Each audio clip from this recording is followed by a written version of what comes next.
स्त्री को देखते ही मन में अजीब ख्याल आने लगता है। बहुत सारे लोग ऐसे इस दुनिया में हैं। बहुत सारे लोग केवल लड़की को देखते ही उनके मस्तिष्क में कुछ अजीब प्रकार के ख्याल आते हैं। और मैं क्या बोलूं आपको, बहुत सारे, मतलब लगभग लगभग ये जो वासना है ना, वासना जिसे एक अन्य प्रकार से शब्द के माध्यम से ही बोला जाता है, बट मैं उस शब्द को यहां बोलना नहीं चाहता। मैं सीधे से टॉपिक पे आता हूं। दुनिया में तीन टाइप के लड़के होते हैं, तीन टाइप के। एक लड़के वो होते हैं जो लड़की को देखते ही अन्य प्रकार के अजीबोगरीब ख्याल लेके आते हैं। ठीक है, इसको हम दूसरे भाग में समझते हैं तो समझेंगे आराम से। देखिए एक्चुअली है क्या, लड़कों की कैटेगरी सामान्यतः तीन श्रेणियों में है। पहला क्या है, पहले वो लड़के जो पराई स्त्री को देखते ही मन में गलत ख्याल लाते हैं। अब आप कहेंगे पराई स्त्री का मतलब, पराई स्त्री जो मतलब किसी दूसरे घर परिवार की हो, उनको देखते ही उनके मस्तिष्क में या उन लड़कियों के या स्त्री के पर्टिकुलर अंगों को देखते ही उनके मस्तिष्क में अलग ख्याल आता है। दूसरा, कुछ लड़के ऐसे होते हैं जिन्हें मैं बहुत ज्यादा घिनौनी हरकत वाला मानता हूं। कुछ लड़के ऐसे होते हैं जो घर परिवार की स्त्री के साथ साथ पराई स्त्री के बारे में भी गलत ख्याल लेके आते हैं। मतलब पराई स्त्री के बारे में उसके मस्तिष्क में ख्याल आते हैं, लेकिन घर परिवार रिश्तेदारी में भी उनके मस्तिष्क में नेगेटिव ख्याल आते हैं लड़कियों को देखते ही। और कुछ लोग ऐसे होते हैं जो छोटी छोटी बच्चियां होती है ना, 7, 8, 6 साल की, उनके प्रति भी उनके मस्तिष्क में नेगेटिव ख्याल आते हैं। अब कंक्लूजन पे आते हैं। इंसान की चाहे पढ़ाई की कैटेगरी हो, चाहे कुछ बनने की कैटेगरी हो, लोगों के मस्तिष्क में लड़कियों के प्रति, लड़कों के मस्तिष्क में लड़कियों के प्रति नेगेटिव ख्यालात क्यों आते हैं? और सीधी बात, मैं यहां एक बहुत बड़ा शब्द बोल रहा हूं जो शायद नहीं बोलना चाहिए, सेक्स। सेक्स। लड़के सामान्यतः कुछ ऐसी प्रवृत्ति के होते हैं जिनके मस्तिष्क में 24 घंटे में से 10-11 घंटे यही ख्यालात रहते हैं। और इसका परिणाम यह होता है कि वो हस्त मैथुन, जिसे मास्टरबेशन कहते हैं, उसकी ओर झुक जाते हैं। और इससे उनकी काम की एनर्जी खत्म हो जाती है, पढ़ने के प्रति एनर्जी नहीं आती। और आजकल तो बताऊं आपको, करीब करीब 30 से 40% युवा जो है वो केवल लड़कियों के प्रति ऐसे ख्यालों की वजह से परेशान हैं।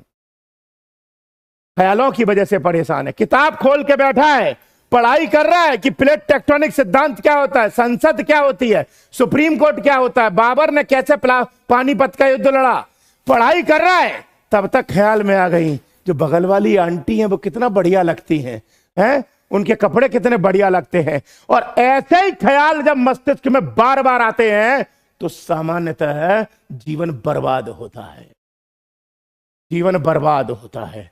अब आप कहेंगे कि साहब ये जो गलत ख्याल आते हैं ये क्यों आते हैं? पहला, खान पान की वजह से। खान पान की वजह से, जो लोग गलत खान पान रखते हैं उसकी वजह से आते हैं। जिनके खाने पीने में गलत खान पान होता है, मतलब ऑयली फूड होता है, ज्यादा मात्रा में, भूख से ज्यादा मात्रा में खाते हैं, और ऐसा होता है जो वो पचा नहीं पाते, या कुछ ऐसा खाते हैं जिसका सेवन उनको सामान्यतः नहीं करना हो चाहिए। दूसरा, नशे के कारण, चाहे नशा सिगरेट का हो, चाहे नशा दारू का हो, चाहे नशा किसी भी नशीले पदार्थ का हो, नशा इंसान के मस्तिष्क को विद्वेलित करता है, परेशान करता है, और ऐसे में उनके मस्तिष्क में ये विचार आते हैं। तीसरा, लड़कों के गलत कपड़े पहनने के कारण।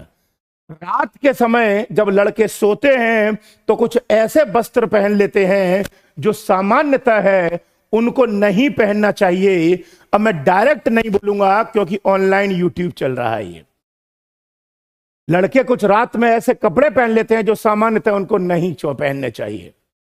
यही प्रकार के दूसरा बार बार आपके माइंड में ऐसे ख्याल आने के पीछे कारण यह है कि आपकी संगत बुरी है। आपके आसपास जितने भी लोग रहते हैं, मान लो एक लड़का सही है रामू, और रामू का दोस्त है श्यामू। श्यामू कह रहा है देख यार बगल में कितनी बढ़िया आइटम जा रही है, तो ऐसे में श्यामू रामू को बिगाड़ देगा। मतलब एक गलत सेब 3 सही सेबों को खराब कर देगा, लेकिन एक सही सेब मिलकर भी खराब सेब को सही नहीं कर सकता। यानी कि गलत चीज हमको अट्रैक्ट ज्यादा करती है सही चीज की तुलना में। उदाहरण देता हूं, आज की डेट में कोई भी गाना उठा लो तुम। एक आजकल गाना चल रहा है, आज की रात मेरी बाहों में गुजार, मुझे तो पता नहीं है कैसा है, मैं ज्यादा सुनता नहीं हूं, कभी कभार मैंने सुन लिया जिम बिम में, तो बात अलग है ना। अब बताओ, इस प्रकार के जो गाने हैं ना, ये तुम देख रहे हो और नहीं देख रहे हो, सोशल मीडिया पे बार बार आ रहे हैं, तो आपके माइंड में ये ख्याल आएंगे ही आएंगे। अब प्रश्न ये उठता है कि जो पढ़ने वाले बच्चे हैं वो इस पर कंट्रोल कैसे करें। मैं आपको कुछ नियम बता दे रहा हूं, उनको फॉलो करना। पहला, पढ़ने वाले बच्चे जितनी भूख है उस भूख से कम खाना खाएं। रोटी 4 की भूख है, 4 रोटी की भूख है, अब मैं कहूंगा 2.5 या 3 रोटी खाएं। पहला, पेट भर के कभी नहीं खाना चाहिए। कुछ लोग ऐसे होते हैं कि आलू के पराठे अच्छे लगते हैं तो 2 की भूख है, 4 खा गए, यहां तक भर लिया। मम्मी ने पूछा और चाहिए, बोला ही नहीं जा रहा है। नहीं, खाना कभी भी अनलिमिटेड नहीं खाना चाहिए, चाहे स्वाद कितना भी अच्छा हो। दूसरा, पढ़ने वाले बच्चे नशे से पूरी तरह दूर रहें, चाहे वो सिगरेट का हो, चाहे वो बीड़ी का हो, चाहे गुटखे का हो, चाहे तंबाकू का हो, चाहे शराब का हो, चाहे बियर का हो। हाथ मत लगाना कभी। तीसरा, पर डे या तो आप योगा करें, योगा नहीं कर सकते तो जिम करें, जिम नहीं कर सकते तो पर डे रनिंग करें। सुबह आधा किलोमीटर 1 किलोमीटर रनिंग करने जाएं, अवश्य पर डे करें ऐसा। दूसरा, अगला, मंगलवार वाले दिन मैं कहूंगा आपसे कि अगर आप हिंदू हैं तो, और मुस्लिम हैं तो आप अपने धर्म का ग्रंथ पढ़ सकते हैं। नहीं, अगर हिंदू हैं तो आप हनुमान चालीसा का पाठ करें। हो सके तो जब चाहे तब करें, लेकिन मंगलवार वाले दिन जरूर करें। मैं पक्का वादा करता हूं हनुमान जी आपको शक्ति देंगे कि आप इन चीजों पर कंट्रोल कर लेंगे। दूसरा, डायरेक्ट नहीं बोल सकता, लेकिन इनडायरेक्ट मैं आपको हिंट दे सकता हूं। डायरेक्ट नहीं बोल सकता यहां पर, इनडायरेक्ट मैं हिंट दे सकता हूं कि जब भी आपके मस्तिष्क में यह ख्याल आए, लड़की का या लड़की के विशिष्ट अंगों को लेकर अगर कोई ख्याल आए, अगर कभी भी ख्याल आए, फिर बोल रहा हूं दोबारा, कभी भी ख्याल आए तो तुरंत वहां से टॉपिक को डाइवर्ट करना। क्यों? क्योंकि वो 1 मिनट का क्षणिक सुख है। क्यों? क्योंकि आप हस्तमैथुन कर रहे हो। अगर वो 1 मिनट का हस्तमैथुन करने का सुख जो है वो आपके जीवन को बर्बाद कर देगा। वो जो 4 बूंद आप जो बहा रहे हो, वो 4 बूंद आपको बर्बाद कर देंगी लाइफ में। ये ध्यान रखना मेरी बात। क्यों? क्योंकि हस्तमैथुन करने के बाद, सीधी सी बात है, मैं आपसे एक छोटा सा सिंपल बात कर रहा हूं, 1 मिनट रुकना, मैं आपको समझाता हूं। देखिए, मैं ये बात कह रहा हूं, सपोज कीजिए मुझे मोबाइल को चार्ज करना है। मेरा अगर चार्जर खराब हो गया है तो मैं दूसरे का चार्जर उधार लेके काम चला लूंगा। मोबाइल की बात कर रहा हूं तो आप दूसरे का उधार ले सकते हो, लेकिन मैं कह रहा हूं जब आपको जिंदगी की उन 4 बूंदों की जरूरत होगी, तब क्या किसी और से 4 बूंदे उधार ले लोगे आप? क्या मैं डायरेक्ट नहीं बोल सकता क्योंकि यूट्यूब है। क्या 4 बूंदे आप दूसरे से उधार ले लोगे क्या? नहीं। ये बात ध्यान रखना, ये बात मैंने मोबाइल के लिए नहीं बोली, इसलिए याद रखना ये बात, मेरा पॉइंट।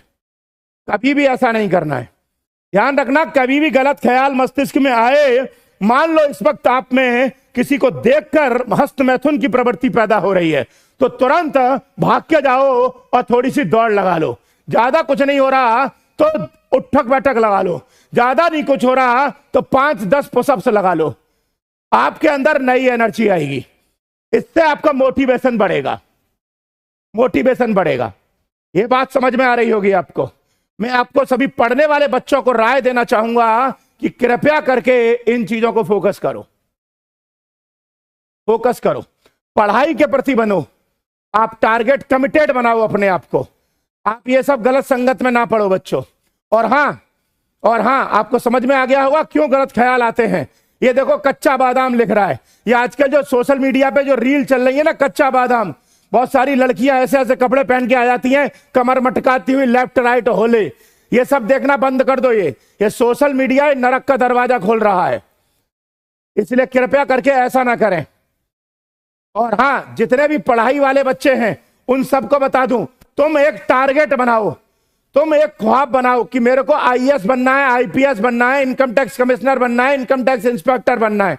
और जो तुमको बनना है वो अपने कमरे की दीवार पे लिखो। मान लो अपने कमरे की दीवार पे कैसे लिखना है, तुम्हें आईएएस बनना है तो अपने कमरे की दीवार पे लिखो आईएएस, बड़ा बड़ा लिखो। इससे क्या होगा, तुम्हारे को पता रहेगा मेरा ड्रीम ये है, और बार बार उस ड्रीम के चक्कर में आपका हाथ गलत जगह पर नहीं जाएगा, गलत जगह पर नहीं जाएगा। ये आप ड्रीम बनाओ, जो भी बनना चाहते हो वो बनाओ। मैं तो आईएएस की तैयारी कराता हूं, ठीक है, तो मैं कहूंगा आईएएस से बड़ा तो भारत में कोई पोस्ट ही नहीं है। आईएएस का मतलब होता है राजा, आईएएस का मतलब होता है अपने जिले का बाबर। जैसे बाबर हिंदुस्तान का राजा था, अकबर हिंदुस्तान का राजा था, तो डीएम जो होता है वो अपने जिले का राजा होता है। जिन बच्चों को आईएएस की तैयारी करनी हो उन बच्चों को बता दूं, कुमार एडुटेनमेंट ऐप पर आईएएस का फुल कोर्स चल रहा है, प्री और मेंस का, जिसमें कंप्लीट आईएएस और आईएएस की प्री और मेंस की तैयारी होती है। कितने रुपए में होती है बच्चों, जिसकी कल्पना नहीं कर सकते। 1999 में होती है, 1999 में आईएएस की तैयारी हो रही है, 1999 में। और इसमें भी 25% का डिस्काउंट है ड्रीम आईएएस कूपन कोड का यूज करके, ड्रीम आईएएस। और कौन सी एप्लीकेशन है इसके लिए, एप्लीकेशन का नाम है Kumar edutainment app, Kumar edutainment app. इस एप्लीकेशन पर आईएएस का कोर्स जो है वो मात्र 1999 में है, और उसमें भी आपको 25% का डिस्काउंट मिलेगा, मतलब 1500 के आसपास कोर्स पड़ेगा। कूपन कोड क्या है, ड्रीम आईएएस। अब टारगेट ऐसे बनाओ अच्छे, पता पड़े सुबह उठते हो, उठते ही गलत ख्याल माइंड में आ जाते हैं, लेटे लेटे बेड पे उल्टे काम कर रहे हो। गलत काम नहीं करो कभी भी, ये 1 मिनट का सुख आपको परेशान करेगा। मैं आज भी 42 साल का हो गया, 42 से ज्यादा की उम्र है मेरी। मैं आज भी सुबह 2-2.5 घंटे जिम में गुजारता हूं, और सिर्फ मैं जिम में गुजारने के लिए मतलब सिर्फ फोटो खिंचाने नहीं जाता, मैं रेगुलर वहां एक्सरसाइज करता हूं। तुम लोग तो अभी नए हो यार, 18, 19, 20, 22, 25 साल के हो, तुम तो कुछ भी कर दोगे। तुम तो जहां गड्ढा कर दोगे ना वहां सोना निकल आएगा। तुम्हारे अंदर तो बहुत ताकत है, मेरी तो चलो एनर्जी आज खत्म हो गई, क्योंकि आधी से ज्यादा जिंदगी जी चुका हूं पूरी। इसलिए मैं आपसे कहूंगा कि ये गलत काम छोड़ दो, गलत संगत छोड़ दो। जो दोस्त आपको नेगेटिव सोच देते हैं, जो कहते हैं लड़की क्या आइटम होती है, लड़की क्या माल होता है, उनके कान पर रपटा दो। समझ में आ गया, ये दोस्त आपकी जिंदगी बर्बाद कर देंगे। मैं इसके आगे आपको ज्यादा नहीं बोल पाऊंगा क्योंकि YouTube है। बस ध्यान रखिएगा, 2-3 चीजें जरूर कीजिएगा। भोजन ज्यादा मत करना, गर्म चीजें ज्यादा मत खाना, प्रॉपर बैलेंस डाइट लेना। सुबह सुबह नाश्ते में आपको चना और मूंग की दाल को भिंगाकर खाना। भोजन 2-3 बार में छोटा छोटा हल्का हल्का करना। रात को सोते समय आधा गिलास दूध पीना, थोड़ी सी हल्दी डाल लेना कभी कभार, ठीक है। नशा छोड़ दो पूरी तरह से। लड़कियों के प्रति नेगेटिव विचार मत लाया करो। ये सब चीजें आप कर लोगे तो आपकी लाइफ बिल्कुल अच्छे डायरेक्शन में चली जाएगी। और बता रहा हूं, चेहरे पर चमक आ जाएगी आपके, जो बॉडी होगी बॉडी में निखार आ जाएगा आपके। ये हस्त मैथुन वालों की टांगें चुसी चुसाई होती हैं, ध्यान रखना। चेहरा बिल्कुल पिचका पिचकाया होता है, सारी एनर्जी चली गई होती है इनकी। जो चीज पचाने की है वो बहा देते हैं नाली में। मैंने इसलिए बोला, यहां पर कुछ गलत बोल दिया हो तो माफ करना। अगर आपका दिल दुखा हो तो मैं इसमें कुछ कर नहीं सकता, दुखता है तो दुखता रहे। यहीं तक रखता हूं, जल्द मिलूंगा फिर। तब तक के लिए आप सभी को मेरी तरफ से जय हिंद।